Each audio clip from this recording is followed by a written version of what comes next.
우리가 어느 단체에 소속이 되거나 어느 혜택을 누리는 당사자가 되기 위해서는 자격 조건이라는 것이 있습니다. 이제 수능이 이제 얼마 남지 않았죠? 우리 아이들이 대학을 가려고 하면 원하는 대학을 아무데나 다 갈 수 있는 게 아닙니다. 그 대학에서 원하는 자격을 갖춰야 되죠. 수능 몇 점 이상이 되어야 된다. 내신 상위 몇 프로 이상이 되어야 한다. 자격이 있는 거죠. 아이들이 대학을 졸업하고 직장에 들어가려고 하더라도 조건이 있는 거죠. 이런 자격증을 가지고 있어야 한다. 토익 얼마 이상이어야 한다. 자격이 필요로 한 겁니다. 높은 곳에 올라가는 것만 자격이 있는 것이 아니에요. 낮은 것에도 자격이 있어야 합니다. 우리가 코로나 때 국가에서 지원금이 나오고 그랬잖아요. 아무나 다 받는 거 아니고 소득이 얼마 이하여야 한다. 그렇잖아요. 지금도 뭔가 도움을 받으려면 소득이 얼마 이하여야 한다. 낮은데도 자격이 있는 거죠. 자격이 되지 않으면 신청할 수가 없습니다. 지원할 수도 없는 거죠. 이렇게 공식적인 자격 조건이 없는, 특별한 자격 조건이 없는 단체들도 있어요. 예를 들면 동호회 같은 거죠. 그러나 그 안에도 은연중에 조건들이 있습니다. 만약에 제가 자전거 동호회에 들어갔다고 해봐요. 자전거 동호회에 들어갔어요. 뭐가 있어야 돼요? 자전거가 있어야 되지 않겠어요? 그래서 오래전에 타던 옛날 짐바리 자전거 있죠? 짐바리 자전거 압니까? 그 짐바리 자전거 딱 타고 집에서 일하던 그 작업복 몸빼를 입고 그렇게 자전거 동호회에 나갔어요. 어울려야 안 어울려요? 아마 얼마 못 가서 스스로 나올 겁니다. 가서 봤더니 남들은 와 그냥 한 500만 원짜리 자전거, 1000만 원짜리 자전거 거기다가 옷도 이상하게 딱 달라붙은 야식고시한 옷을 탁 입고 민망한 옷을 입고 모자 탁 쓰고 안경 딱 쓰고 빠라바라바라바 하고 쫙 가는 거죠. 골프를 치러 가요. 여러분 골프 치러 가는데 산에 가서 막까지 하나 끊어가지고 스리퍼 신고 가서 칠 수 있어요? 안 되잖아요. 거기에는 특별히 자격을 요구하는 건 아니지만 내가 그곳에 갔을 때에 어울리는 사람들이 갖추고 있는 어떤 것들에 비해서 내 자신이 뒤떨어지는 걸 느끼면 눈치가 보이는 거죠. 이때 느끼는 감정을 자격지심이라고 합니다. 자격지심. 특별하게 정해진 기준이 없어도 스스로가 느끼는 부족함인 겁니다. 다른 사람과 비교해서 내 자신이 부족하다고 느끼는 거예요. 우리가 가정에서요, 여러분에게 어릴 적 친구가 있어요. 한 동네에서 태어나서 그냥 어릴 때 같이 깨벗고 다니던 그 친구가 이제 성인이 되어가지고 집을 한 채 샀대요. 그래서 나 집 샀으니까 우리 집들이 하니까 와서 축하 좀 해주라 하고 연락이 왔어요. 주소를 보니까 용수동이에요. 용수동 어디에다 집을 샀어. 그러니까 아이고 어디 시골에다 집을 조그만 거 하나 샀나 보다 하고 가서 봤더니 대저택을 하나 사놨어요. 그냥 막 으리으리한 집이야. 대문에서 집까지 가는데 50m 막 걸어가야. 가서 봤더니 다른 사람도 초대받아가지고 왔는데 주차장에가 외제차들이 그냥 삐까뻔쩍한 외제차들이 쫙 서 있는 거야. 들어가면서부터 쫄려요, 안 쫄려요? 우리는 낯짝이 좀 두꺼우니까 그런다고 가요. 갔더니 친구가 아이고 반갑게 맞이해줘요. 아이고 왔냐고. 내 어릴 적 친구가 왔다고 반갑게 맞이해줘요. 그래서 일단은 들어갔어요. 들어가서 봤더니 모여있는 사람들이 와 그냥 명품 옷으로 싹 두르고 왔어. 다들.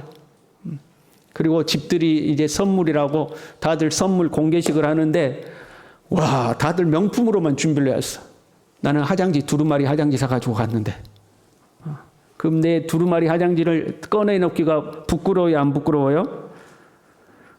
역시 우리 교인들은 그런 거 없어. 다음번에 친구가 돌잔치 한다고 초대했어요. 가요, 안 가요?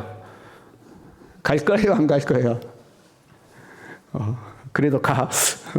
역시 뭐 우리는 그런 거 상관하지 않죠. 왠지 그 속에 내가 들어가 있으면 내 자신이 초라하게 느껴지는 거죠. 내가 사온 이 두루마리 화장지를 꺼내기가 부끄러워지는 거죠. 남들은 무슨 똥이니 이런 거 가지고 와서 선물이라고 가방 이런 거 주는데 그걸 자격지심이라고 하는 거죠. 친구가 아무리 나를 잘 대해줘도 이 친구는 내 어릴 때부터 친구라고 함께 모여있는 사람들에게 소개를 하고 나를 배려해주고 아무리 친구가 잘해줘도 내 스스로가 마음이 편치가 않는 거죠. 이게 우리가 살아가는 세상입니다. 세상 사례가 이러하다가 보니까 하나님과 우리와의 관계에서도 자격 조건을 따지는 경우가 있습니다. 우리가 사는 세상이 그러니까. 여러분, 하나님은 누구의 기도를 더 잘 들어주실까요? 부자의 기도를 잘 들어주실까요? 가난한 사람의 기도를 잘 들어주실까요? 좀 더 피부에 와닿게 말씀드릴까요? 헌금 많이 한 사람의 기도를 잘 들어줄까요? 헌금 안 한 사람의 기도를 들어주실까요? 좀 느낌이 옵니까? 누가복음 8장에 보면요. 두 사람이 성전에 기도하러 올라갔습니다. 하나는 바리새인이요, 하나는 세리였습니다. 이렇게 기록하고 있어요. 바리새인은 서서 따로 기도하여 이르되, 이 세리하고 어울리기 싫다는 거죠. 나는 네하고 다르다는 거예요. 따로 서서 이르되, 하나님이여 나는 다른 사람들 곧 토색 불이 간음을 하는 자들과 같이 아니하고 이 세리와도 같이 아니함을 감사나이다. 나는 일해에 2번씩 금식하고 또 소득의 11조를 드리나이다. 아주 자신 있게 하나님께 기도했어요. 여러분, 누가 보더라도 이 바리새인의 기도를 하나님이 들어주지 않겠어요? 토색, 불의, 간음 이런 거 하지 않고 하나님 앞에 경건의 삶을 살잖아요. 그의 경건한 삶이 그에게는 자신감이 되었어요. 하나님 앞에 자신 있게 기도를 하는 거죠. 세리는요, 멀리 서서 감히 눈을 들어 하늘을 쳐다보지도 못했어요. 자기 스스로 자신이 없었어. 감히 하나님 앞에 내가 기도는 할 수 있는 존재인가? 자신이 없는 거죠. 사랑하는 성도 여러분, 오늘 교회에 나오실 때 어떤 마음으로 나오셨습니까? 자신 있게 나오셨습니까? 아니면 어쩔 수 없이 나오셨습니까? 가자! 하나님은 내 예배를 받으실 것이다. 자신 있게 나오셨습니까? 아니면 하나님 앞에 가기 좀 그런데 그래도 주일 빼먹을 수는 없으니까 가자. 혹시 그런 마음으로 나오셨습니까? 어떤 이들은 자기 스스로가 자격이 되지 않는다고 하여 교회에 못 나오겠다고 하는 사람이 간혹 있어요. 여러분, 전도하다 보면 그런 사람이 있죠. 교회 갑시다 하고 내가 아직 술을 못 끊어가지고, 내가 아직 담배를 못 끊어가지고 내가 자격이 안 된다고 생각하는 사람들이죠. 하나님 앞에 나올 때도 자격을 갖추어야 된다, 이 생각이 우리에게는 있는 겁니다. 오늘 본문의 말씀은요, 마가복음 7장에서부터 시작되는 말씀입니다. 지금 새벽 예배 때 마가복음을 쭉 묵상하고 있거든요. 새벽에 묵상하는 지금 그 부분들입니다. 여러분, 가급적이면 새벽 예배에 못 나오시면 유튜브를 통해서라도 교회에서 선포되는 말씀을 쭉 같이 들으시길 바랍니다. 그래야 교회 전체적인 말씀의 흐름을 공유할 수가 있습니다. 그러니까 새벽 말씀을 꼭 들으시길 바랍니다. 아멘 하시길 바랍니다. 예. 새벽에 나오라고까지는 안 하잖아요, 여러분. 말씀이라도 들으라. 그래서 우리가 한 말씀 아래 이렇게 공동체가 형성이 되어야 됩니다. 그 자세한 부분들은 새벽 말씀을 들으면 더 자세한 배경들을 이해할 수 있습니다. 마가복음 7장에서부터 보면 예수님의 제자 중에 몇 사람이 손을 씻지 않고 떡을 먹었습니다. 그걸 보고 바리새인과 서기관들이 시비를 걸었습니다. 음식을 먹기 전에는 반드시 손을 씻어야 합니다. 그것이 장로들의 전통이었습니다. 그런데 당신 제자들은 왜 손도 안 씻고 음식을 먹느냐 하고 시비를 건 겁니다. 이 장로들의 전통은 구약의 정결법에서 시작되었습니다. 사람이 부정하게 되었을 때, 그러니까 더러운 것을 만졌다거나 하나님이 금하신 것을 만졌을 때에 부정해지죠. 그 부정해진 것을 정하게 깨끗하게 하는 과정에 물로 씻게 되어 있습니다. 이게 이제 종교적 의미를 가지니까 그렇지 우리의 일상에서 보면 당연한 거죠. 더러운 것 만지면 씻어야 되잖아요. 지금도 우리 그렇잖아요. 손 씻고 내가 흙 만지고 와서 바로 밥 안 먹잖아요. 손 씻고 밥을 먹죠. 하나님께서 이 정결법을 만들어 놓으신 것은 1차적으로는 하나님의 백성들이 건강하게 살기를, 더러운 것을 멀리하고 건강하게 살기를, 조금 더 의미를 주면 하나님 앞에 영적으로 정결하게 살기를 바라는 마음으로 이 정결법을 만들어 놓은 겁니다. 그런데 세월이 지나면서 이들은 이것을 음식을 먹을 수 있는 자격 조건으로 만들어 놓은 겁니다. 더 나아가서 하나님께 선택받은 백성들의 자격 조건이요. 무엇이? 장로들의 전통을 지키는 것이. 바리새인 기도처럼요, 이들은요, 1회에 2번씩 금식합니다. 11조를 드립니다. 매일 기도 시간을 지킵니다. 장로들이 만들어 놓은 전통도 지킵니다. 이걸 지키면 자신들이 떳떳한 거예요. 자신이 있는 거예요. 내가 하나님 앞에 잘 살았다. 떳떳한 거죠. 여러분, 우리도 그렇잖아요. 매일 경건의 삶을 성실하게 사는 우리 성도들이 있습니다. 빠지지 않고 새벽 예배 나와서 기도합니다. 아침에 말씀을 읽고 묵상합니다. 수요 예배를 비롯해서 각종 예배에 빠짐없이 나오고 하나님의 말씀대로 살려고 노력합니다. 교회에서 맡겨주신 직분을 성실하게 감당을 해갑니다. 이런 사람들은요, 어쩌다 한번 새벽 예배 빼먹으면 그렇게 후회가 되고 자괴감이 듭니다. 아이고, 나 오늘 새벽에 못 갔네. 새벽 예배에 안 나오는 사람들은 느낄 수 없는 자괴감이죠. 나 못 갔다. 그리고 빠짐없이 그 모든 경건의 과정들을 지켰을 때에 자신감이 있고 하나님 앞에 떳떳해지는 거죠.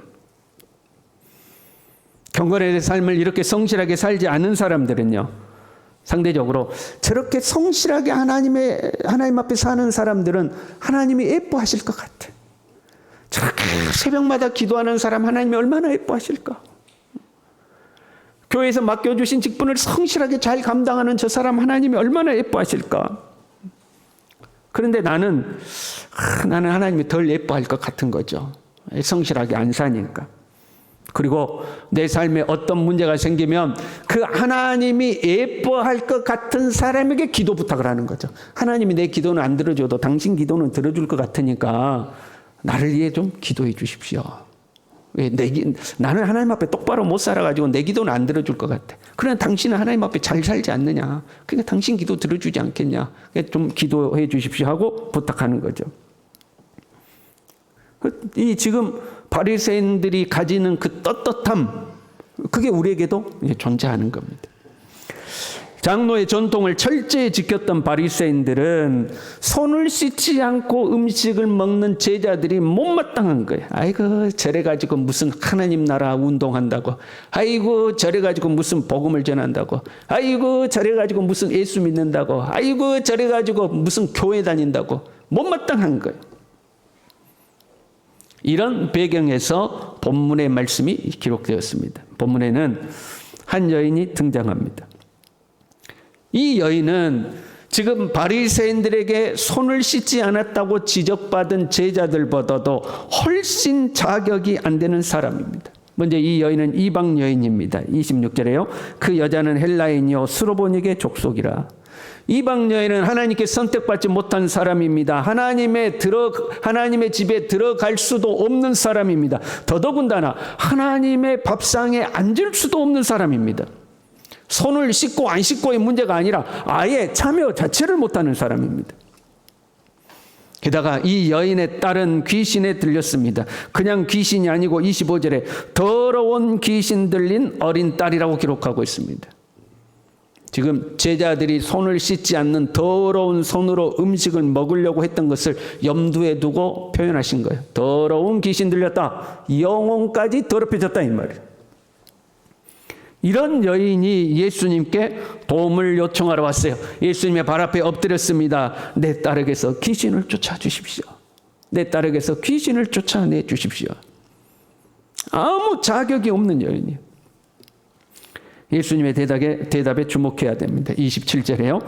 자녀로 먼저 배불리 먹게 할지니 자녀의 떡을 취하여 개들에게 던짐이 마땅치 아니하니라.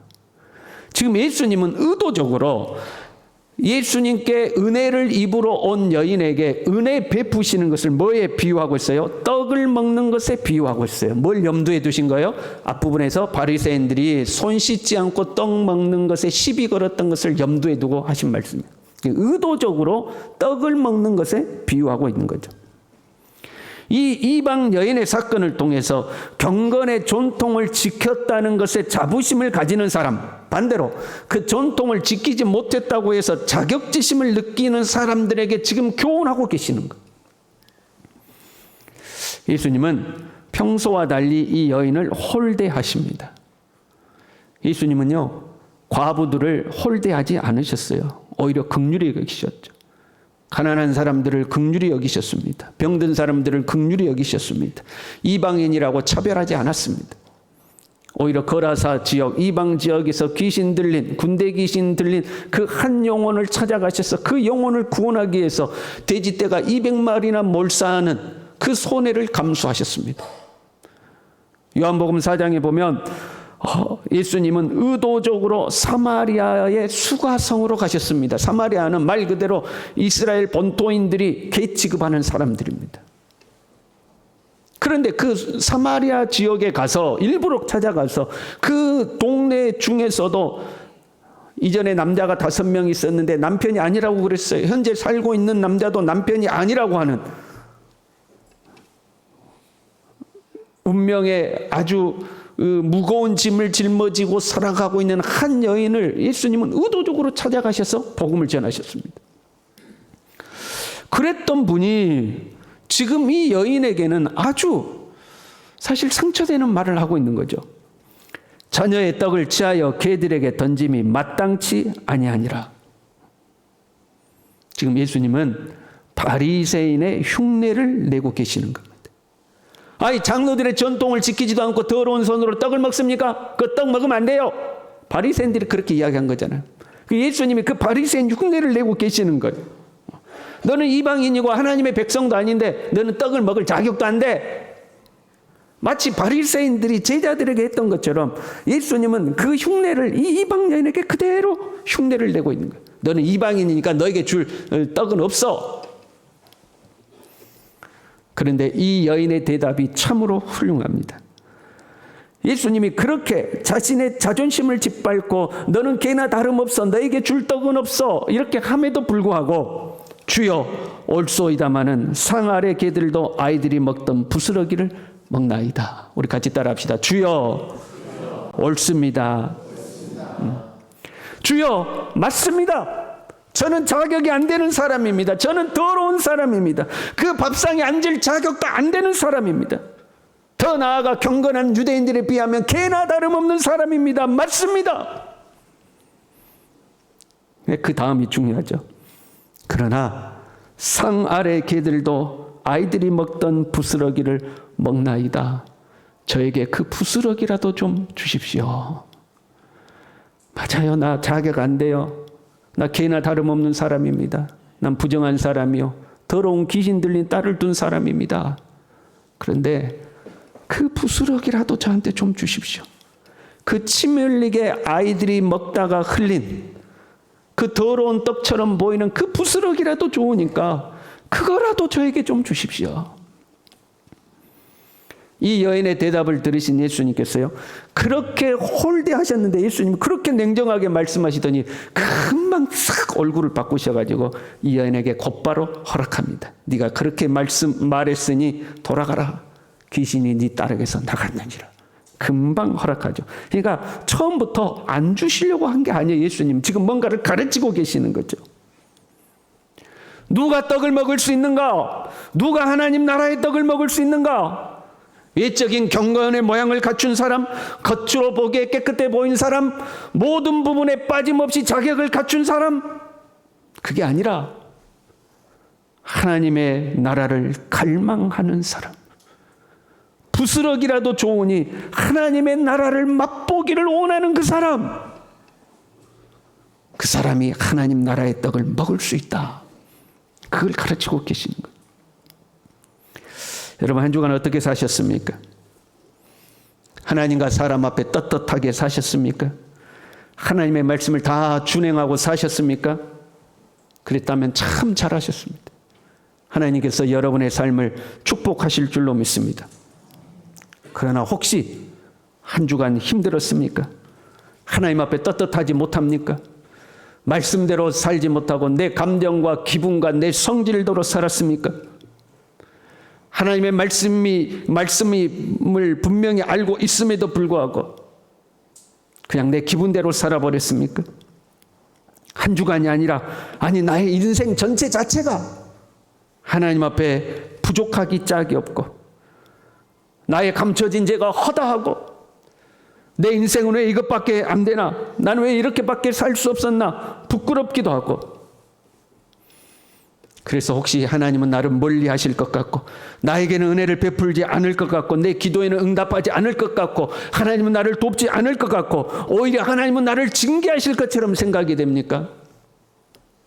사실은 그 생각이 맞습니다. 하나님은 하나님을 사랑하는 사람을 축복하십니다.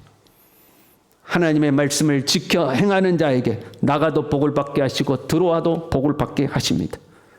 말씀을 지키지 않는 자는 그 길 자체가 저주의 길입니다. 불순종의 길이 곧 멸망의 길인 거죠. 하나님은 의인의 간구의 귀를 기울이시지만 악인의 기도는 멀리 하십니다. 하나님의 눈은 의인을 사랑의 눈으로 바라보시지만 악인은 심판의 눈으로 바라보십니다. 하나님은 그런 분입니다.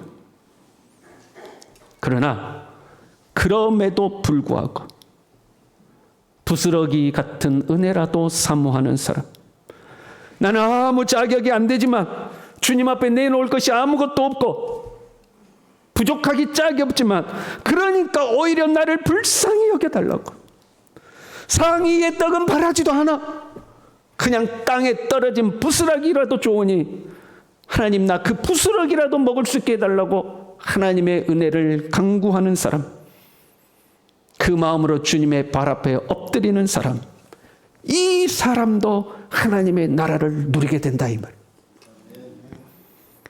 시편 51편 17절에요.